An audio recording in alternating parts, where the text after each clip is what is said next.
Paano kung, matapos ang napakaraming taon ng katahimikan, magpasya ang Diyos na direktang makipag-usap sa iyo? Sa pinakabanal na lugar, sa pinakahindi inaasahang sandali, at dala ang isang mensaheng kayang baguhin ang lahat. Sa paglipas ng mga salinlahi, ang bayan ng Israel ay naghihintay ng isang tanda. Nagnanais na isang sagot. Hinahangad ng langit na tila matagal ng sarado ay muling magbukas. At sa araw na iyon, sa loob ng templo sa Jerusalem, walang sinuman ang nag-akala na may pambihirang bagay na malapit nang mangyari. Isa lamang itong karaniwang araw ng pagsamba. Ginagampanan ng mga pari ang kanilang tungkulin, ang mga tao ay nananalangin sa labas, at ang lahat ay nagpapatuloy sa isang rutinang maingat na pinananatili sa paglipas ng mga taon. Kabilang sa mga paring yon ay si Zacarias. Isang taong matuwid, iginagalang, at lubos na tapat. Inyalay niya ang buong buhay niya sa paglilingkod sa Diyos. Iginagalang niya ang bawat tradisyon. Tinutupad niya ang bawat utos. Ngunit may itinatago siyang isang bagay na walang nakakapansin, isang nakatagong sakit. Siya at ang kanyang asawa, si Isabel, ay walang anak. At sila ay may edad na. Sa kontekstong yon, hindi lamang ito isang personal na kalungkutan. Isa itong mabigat na pasanin. Isang tanong na walang sagot. Isang paghihintay na tila walang katapusan. At kahit ganoon, patuloy pa ring naglilingkod si Zacarias. Sa partikular na araw na iyon, may kakaibang nangyari. Sa napakaraming pari, siya ang napili sa pamamagitan ng palabunutan upang pumasok ng mag-isa sa templo at mag-alay ng insenso sa harap ng Diyos. Isa itong bihirang karangalan. Marahil ang tanging pagkakataon sa buong buhay niya na makapasok sa napakabanal na lugar na iyon. Pumasok siya. Malalim ang katahimikan. Ang kapaligiran ay solemn. Ang sandali ay natatangi. Ngunit ang kanyang malapit ng maranasan, walang sinuman ang makakahula. Ang hangin sa loob ng templo ay tila mas mabigat, na parang dala ang naipong bigat ng mga panalangin hindi nasagot sa loob ng maraming seglo. Bawat hakbang ni Zacarias ay marahang umugong sa banal na lugar na iyon, kung saan Jilan lamang ang pinahihintulutang pumasok. Sa harap niya ay ang altar ng insenso. Sa paligid, ganap na katahimikan. Sa labas, naghihintay ang mga tao sa panalangin, habang ang usok ay umakyat bilang simbolo ng kanilang mga kahilingan sa Diyos. Isa itong napakalapit na sandali. Banal. Halos hindi magalaw. Ngunit pagkatapos, may nangyari. Bigla, sa lugar na iyon kung saan walang dapat gumalaw, may lumitaw na presensya. Hindi ito tunaw. Hindi ito malayong anino. Totoo ito. Malinaw. Hindi mapagkakamalan. Isang anghel. Naroon siya sa kanan ng altar. At nagbago ang lahat. Bumilis ang tibok ng puso ni Zacarias. Nanigas ang kanyang katawan. Sinakop siya ng takot. Sapagkat sa sandaling yon, alam niya, hindi ito pangkaraniwan. Hindi ito tao. Ito ay sobrenatural. Sa loob ng 400 taon, hindi nagsalita ang Diyos sa pamamagitan ng mga propeta. Tila tahimik ang langit. Ngunit ngayon, sa loob ng templo, may nangyayari. At ang katahimikan ay napuputol. Hindi lumitaw ang anghel sa banayad na paraan. Hindi ito isang malayong pangitain. Naroon siya, hayag, nakikita, sa harap ng isang lalaking hindi kailanman inakalang mararanasan John. At bago pa makapag-react si Zacarias, nagsalita ang anghel. Huwag kang matakot. Ngunit paano hindi matakot? Matapos ang isang buong buhay na paglilingkod sa Diyos, iyon ang unang pagkakataon na nakita ni Zacarias ang isang direktang pagpapakita mula sa langit. At isang tanong ang sumibol sa kanyang loob, kahit hindi niya ito sinabi ng malakas. Bakit ngayon? Pagkatapos, nagpatuloy ang anghel. Ang tinig ay hindi lamang naririnig. Ito ay matatag. May autoridad. Bawat salita ay may bigat na hindi maaring ipagsawalang bahala. Ang iyong panalangin ay dininig. Pinutol ng mga salitang yon ang katahimikan, at tumagos ng malalim sa kanyang puso. Ngunit may kakaiba. Aling panalangin? Matanda na si Zacarias. Sa loob ng maraming taon, siya at si Isabel ay nanalangin para sa isang anak. Sa loob ng maraming taon ay naghintay sila. Sa loob ng maraming taon ay naniwala, hanggang sa unti-unting nawala ang pag-asa. Gayon, sa sandaling yon, wala siya roon upang humingi ng anak. Ginagampanan niya ang isang ritual. Naglilingkod. Ginagawa ang palagi niyang ginagawa. Ngunit may sinabi ang anghel na hindi inaasahan. Manganganak si Isabel ng isang anak na lalaki. Walang katwiran John. Lumipas na ang panahon. Tumaas na ang edad. Ang impossible ay tinanggap na bilang realidad. Ngunit nagpatuloy ang anghel. Papangalanan mo siya ng Juan. Hindi lamang yon isang pangako. Isa itong utos. Isang malinaw na plano. At dumating ang mas nakakagulat na mga salita. Ang batang ito ay hindi magiging karaniwan. Siya ay magiging dakila sa harap ng Diyos. Mamumuhay siyang hiwalay, pospos na espiritu mula pa sa sinapupunan. Mayroon siyang tiyak na misyon, ihanda ang daan para sa isang mas dakila. Mas dakila pa. Sa sandaling yon, hindi lamang narinig ni Zacarias na magkakaroon siya ng anak. Naunawaan niya na ang kanyang kwento ay bahagi ng isang bagay na higit na malaki kaysa sa kanyang naisip. Ngunit may problema. Paano niya paniniwalaan ito ngayon? At doon mismo, umabot ang tensyon sa pinakamaselang punto nito bilang tao. Narinig ni Zacarias ang lahat. Bawat salita, bawat pangako, bawat detalye ng supernatural na pahayag na iyon. Ngunit sa halip na tumugon ng mayagarang pananampalataya, may kung anong pumigil sa kanya. Hindi yon paghihimagsik. Iyon ay pagdududa. Isang tahimik na pagdududa na nabuo sa paglipas ng mga taon ng bigong paghihintay. Paano ako makatiyak dito? Lumabas ang tanong. At sa sandaling yon, nagbago ang kapaligiran. Sapagkat hindi yon karaniwang tanong. Ito ay refleksyon ng pusong matagal nang naghihintay, at ngayon ay nahihirapan ng muling maniwala. Hindi itinatanggi ni Zacarias ang Diyos. Hindi niya lamang maunawaan kung paano ito magiging possible. Tutal, matanda na siya. Si Isabel din. At tila isinara na ng panahon ang lahat ng posibilidad. Ngunit hindi sumagot ang anghel ng detalyadong paliwanag. Sumagot siya ng may autoridad. Ako si Gabriel. Hindi lamang siya isang karaniwang mensahero. Siya ay mula mismo sa presensya ng Diyos. Isinugo ako upang makipag-usap sa iyo at dalhin ang mabuting balitang ito. Sa sandaling yon, naging malinaw ang lahat. Hindi ito isang posibilidad. Ito ay isang banal na pasya. Ngunit pagkatapos, may nangyaring hindi inaasahan. Sapagkat may kapalit ang pagdududa ni Zacarias. Hindi bilang matinding parusa, kundi bilang isang tanda, bilang patunay. At ang susunod na mangyayari ay magmamarka sa sandaling yon magpakailanman. Pagkatapos, dumating ang bunga. Walang galit, walang labis na higpit. Ngunit may katiyakan. Ipinahayag ng anghel na dahil sa kanyang pagdududa, si Zacarias ay mananatiling tahimik. Walang tinig, walang salita, hanggang sa matupad ang lahat. Sa sandaling yon, may nagbago sa kanya. Hindi lamang sa damdamin, kundi pati sa katawan. Sinubukan niyang magsalita. Marahil tumugon. Marahil magtanong pa. Ngunit walang salitang lumabas. Ang paring buong buhay na naghayag ng mga panalangin ay naging ganap na pipi. Isa itong tanda. Isang tanda na ang sinabi ay totoo. Ngunit isa ring malalim na paalala, kahit ang isang taong tapat ay maaring manghina kapag ang Diyos ay sumagot sa parang hindi inaasahan.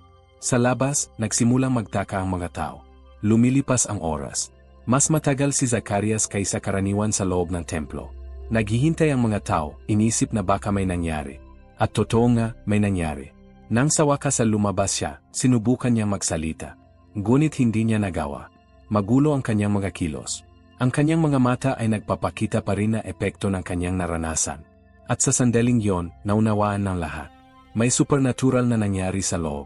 Sinubukan ni Zacarias na makipag-ugnayan sa abot ng kanyang makakaya, nagpapaliwanag, nagpapakita, ngunit walang tinig. At ang deity hindi nakikita, ang kanyang naranasan, ngayon ay naging nakikita ng lahat sa pamamagitan ng kanyang katahimikan. Pumasok ang pari na nagsasalita. At lumabas na hindi makapagbigkas kahit isang salita. Ngunit hindi daon nagtatapos ang kwento. Sapagkat ang tunay na himala ay hindi pa nagsisimula. Lumipas ang mga araw, ngunit nanatili ang katahimikan. Umuwi si Zacarias na may dalang isang bagay na hindi lubos maunawaan ng sinuman sa kanyang paligid. Pumasok siya sa templo bilang pari, at lumabas bilang saksi na isang pakikipagtagpo sa sobrenatural. Ngunit ngayon, walang tinig, kailangan niya mabuhay sa katahimikan. Isipin ang eksena. Sinusubukan niyang ipaliwanag kay Isabel ang nangyari. Gumagamit ng mga kilos, ekspresyon, marahil ay sumusulat sa mga tabla. Sinusubukang iparating ang isang bagay na hindi na kayang ipahayag ng mga salita. At gayon paman, may pangako. Isang pangakong tila impossible. Ngunit pagkatapos, may nagsimulang magbago. Nabuntis si Isabel. Ang ipinahayag sa templo ay nagsimulang matupad sa realidad. Hindi na lamang ito isang espiritual na karanasan. Hindi na lamang isang pangitain. Ito ay konkreto. Nakikita. Hindi mapagdududahan. Siya, na matagal na namuhay sa sakit ng pagkabaog, ay ngayon nagdadala ng buhay sa kanyang sinapupunan. At ang katahimikan ni Zacarias, nagkaroon ng bagong kahulugan. Hindi na lamang ito bunga ng pagdududa. Ito ay panahon ng pagninilay. Ang pagkatuto, ang paghahanda. Sa loob ng mga buwan, pinanood niya ang lahat ng hindi makapagsalita. Bawat araw ay nagpapatunay na ang ipinangako ng Diyos ay totoo. Bawat pagbabago sa katawan ni Isabel ay isang buhay na sagot. At marahil sa katahimikang yon, naunawaan ni Zacarias ang isang malalim na bagay. Hindi nakasalalay sa ating pag-unawa ang pagtupad ng Diyos sa kanyang mga pangako. Tinutupad niya lamang ang mga ito. At habang umusad ang pagbubantis na iyon, may mas dakilang bagay na inihahanda. Sapagkat ang batang yon ay hindi darating lamang upang magdala ng kagalakan sa isang mag-asawa. Darating siya upang ipahayag ang simula ng isang bagong panahon. Habang nagpapatuloy ang pagbubantis ni Isabel, may isang bagay na hindi nakikita ngunit makapangyarihan ang sabay na lumalago sa sandaling yon. Hindi lamang ito isang batang nabubuo. Ito ay ang katuparan ng isang sinaunang pangako, na unti-unting nagiging malinaw sa harap ng mga mata ng tao. Sa loob ng mga buwan, nanatili ang katahimikan ni Zacarias. Pinagmamasdan niya ang lahat. Nararamdaman niya ang lahat. Ngunit wala siyang sinasabi. At marahil sa unang pagkakataon sa kanyang buhay, hindi niya kailangang magsalita upang maunawaan na kumikilos ang Diyos. Bawat araw ay nagpapatunay sa deti tila imposible. At alam yon ni Isabel. Hindi lamang niya nakikita ang isang huling pagbubantis. Nakikita niya ang isang himala. Isang sagot. Isang direktang pagkilos ng Diyos sa kanyang buhay. Ang deti kahihiyan, ngayon ay naging karangalan. Ang deti katahimikan, ngayon ay naging patotoo. Ngunit may mas malalim pang nangyayari. Sapagkat ang batang yon ay hindi lamang magiging isa pang bata sa bayan ng Israel. May dala siyang misyon. Ihanda ang daan. Ang mga salita ng anghel ay patuloy na umaalingaungaw, kahit hindi inulit ng malakas. Ang batang yon ay lalaki na may malinaw na layunin, gisingin ang bayan, dalhin sila sa pagsisisi, at ipahayag na may mas dakilang bagay na paparating. Mas dakila pa. Samantala, ang mundo ay nagpapatuloy ng walang kamalay-malay sa lahat. Patuloy ang pamamahala ng Roma. Patuloy ang pagtatalo ng mga pinunong relihiyoso. Patuloy ang paghihintay ng bayan. Ngunit sa likod ng mga pangyayari, nagsimula na ang lahat. Ang pangakong tumawid sa mga salinlahi ay hindi na malayo. Ito ay malapit na. At ang kapanganakan ng batang yon ang magiging unang tanda na ang katahimikan ng Diyos ay tuluyan nang natapos. At pagkatapos, dumating ang araw. Ang katahimikang sumama sa buong pagbubantis ay napalitan na isang mahalagang sandali. Si Isabel ay nanganak at ang matagal ng tila impossible ay naging realidad. Ang tahanan na deti puno ng paghihintay ay ngayon puno ng pag-asa. At ipinanganak ang bata. Sa unang tingin, maaring tila isa lamang itong karaniwang kapanganakan. Ngunit para sa mga nakakakilala sa kwento ng mag-asawang yon, ito ay higit pa roon. Ito ang buhay na patunay na tinupad ng Diyos ang kanyang ipinangako. Di nagtagal, nagtipon ang mga kapitbahay at kamag-anak. Napuno ang paligid ng saya, pagtataka, at usapan. Alam ng lahat ang katandaan ni Isabel. Alam ng lahat ang kanyang pinagdaanan. At ngayon ay nakaharap sila sa isang bagay na hindi may papaliwanag ng lohika lamang. Sa ikawalong araw, dumating ang sandali upang pangalanan ang bata. At doon, lumitaw ang panibagong tensyon. Ayon sa tradisyon, ang bata ay dapat pangalanan ayon sa kanyang ama, Zacarias. Ito ang inaasahan, ang nakasanayan, ang pinakaligtas. Ngunit sinabi ni Isabel ang isang hindi inaasahan. Papangalanan siyang Juan. Nagtaka ang mga tao. Nagtanong. Hindi ito ayon sa kaugalian. Walang sinuman sa pamilya ang may ganitong pangalan. Kaya bumaling sila kay Zacarias. Kahit wala siyang tinig, kailangan pa rin niyang magpasya. Inabot sa kanya ang isang tabla. Naghihintay sila ng kumpirmasyon. Marahil pati pagwawasto. Ngunit ang isinulat niya ay magbabago ng lahat. Sa mga kamay na dala pa rin ang bigat ng mga buwang katahimikan, kinuha ni Zacarias ang tabla. Nakatingin ang lahat. Nasa hangin ang pag-alinlangan. Ito ba ay simpleng tradisyon o may mas malaki na namang mangyayari? Sumulat siya. Matatag. Walang pag-atubili. Ang pangalan niya ay Juan. Hindi magiging. Hindi maaring maging. Sa sandaling yon, hindi lamang kinumpirma ni Zacarias ang isang pangalan. Ipinakita niya ang isang bagay na deti kulang, pananampalataya. At pagkatapos, nangyari. Agad-agad. Walang pagkaantala. Bumuka ang kanyang bibig. Nakawala ang kanyang dila. Bumalik ang kanyang tinig. Matapos ang mga buwang katahimikan, muli siyang nagsalita. Ngunit hindi sa karaniwang paraan. Nagsimula siyang magpuri sa Diyos. Ang lalaking pumasok sa templo na puno ng pagdududa, ngayon ay puno ng katiyakan. Puno ng pananalig. Puno ng paggalang. At ang lahat sa paligid ay napuno ng takot. Sapagkat hindi lamang ito isang kakaibang kapanganakan. Hindi lamang ito pisikal na paggaling. Ito ay malinaw na tanda na muling kumikilos ang Diyos. Kumalat ang balita sa mga karatig na lugar. Nag-usap-usap ang mga tao. Nagtanong. Nag-isip. Sino kaya ang batang ito?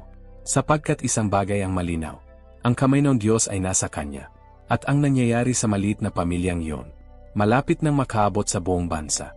At pagkatapos, nagsimulang dumaloy ang mga salita. Hindi bilang isang karaniwang talumpati. Hindi bilang simpleng paliwanag. Kundi bilang isang propesya. Si Zacarias, nang gayon ay may tinig na muli, ay nagsimulang magpahayag ng isang bagay na lampas sa sandaling yon. Para bang sa buong panahon ng kanyang katahimikan, ang kanyang mga salita ay inihanda para sa mismong sandaling yon. Hindi siya nagsimula sa anak. Nagsimula siya sa Diyos. Purihin ang Panginoon, ang Diyos na Israel, sapagkat dinalaw at tinubos niya ang kanyang bayan. Ang mga salitang yon ay may biga, may kasaysayan, may katuparan. Matapos ang napakahabang panahon, muling kumikilos ang Diyos ng hayagan. Nagsalita si Zacarias tungkol sa mga sinaunang pangako, sa mga tipang ginawa sa mga ninuno, sa isang planong tumatawid sa mga salinlahi. Ang lahat ng tila malayo, ngayon ay naguugnay. At pagkatapos, tumingin siya sa bata. At sinabi ang isang bagay na hindi makakalimutan ng sinuman. Ikaw, bata, ay tatawaging propeta ng kataas-taasan. Ang batang yon ay hindi magkakaroon ng karaniwang buhay. Hindi siya susunod sa karaniwang landas. Ihahanda niya ang daan. Ipahahayag niya ang pagdating na isang mas dakila. Mas dakila pa. Ipinahayag ni Zacarias na ang kanyang anak ay magdadala ng kaalaman ng kaligtasan, magbibigay liwanag sa mga nasa kadiliman at gagabay sa bayan sa landas ng kapayapaan. Sa sandaling yon, nagkaroon ng saysay ang lahat. Ang anghel, ang katahimikan, ang pangako, ang kapanganakan. Walang nangyari nang walang dahilan. Ngunit may mas malalim pang kahulugan sa likod ng pahayag na iyon. Sapagkat si Juan ay hindi ang sentro ng kwento. Siya ang simula.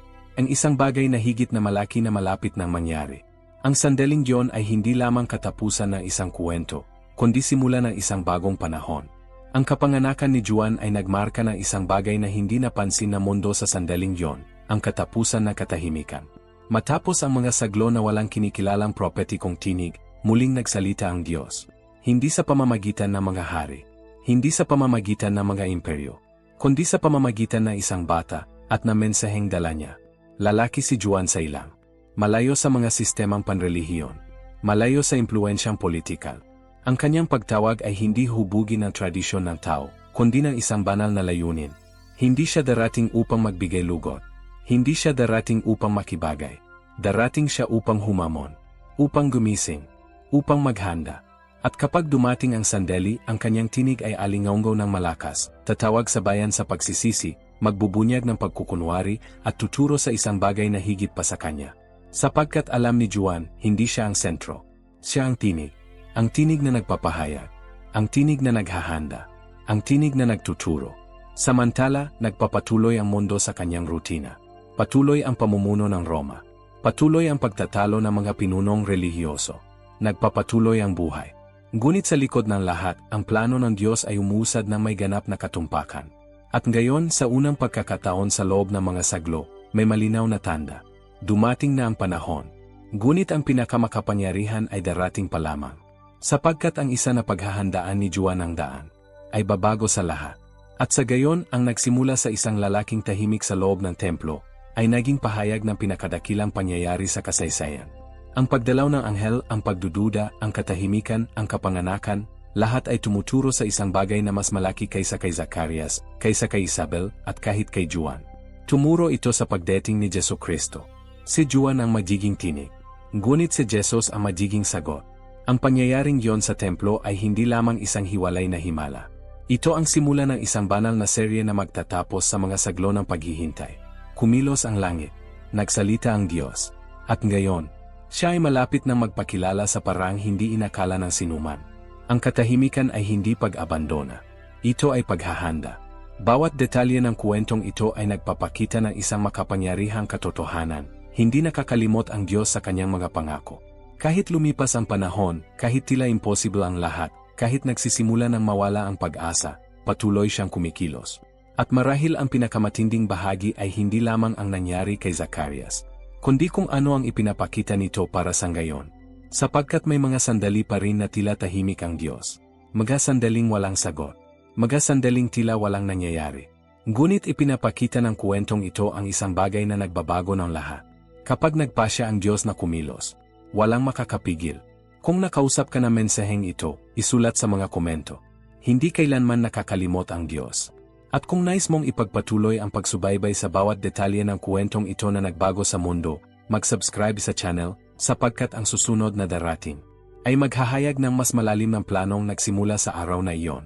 Sa loob ng isang templo, sa katahimikan. Ngunit umalingaunggaw sa buong kawalang hanggan.